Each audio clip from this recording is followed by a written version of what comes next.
ফিলিস্তিনিদের ওপর ইসরায়েলি বাহিনীর বর্বর গণহত্যার প্রতিবাদে মানববন্ধন ও বিক্ষোভ মিছিলে উত্তপ্ত চাঁদপুর। সোমবার সকাল থেকে চাঁদপুর শহরের বিভিন্ন স্থানে রাজনৈতিক দল, শিক্ষা প্রতিষ্ঠান ও সামাজিক সংগঠন বিক্ষোভ মিছিল করছে। সকালে হাসান আলী সরকারি উচ্চ বিদ্যালয় মাঠ থেকে একটি বিশাল বিক্ষোভ মিছিল শুরু হয়ে শহর প্রদক্ষিণ করে শহরের শাপলা চত্বর মোড়ে গিয়ে শেষ হয়। মিছিলটিতে হাজার হাজার ছাত্র জনতা অংশগ্রহণ করে।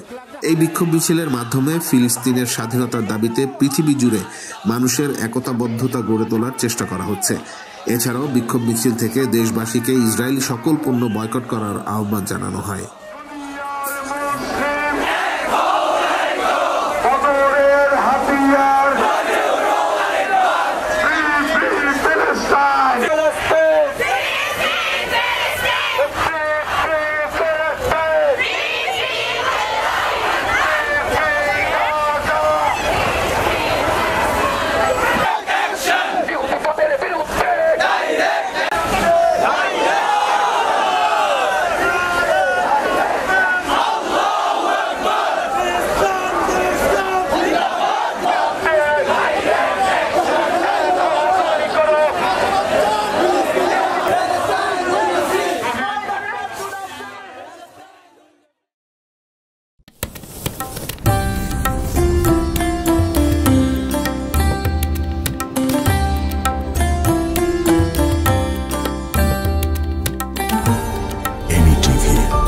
স্বাধীন বাংলার স্বাধীন কণ্ঠ।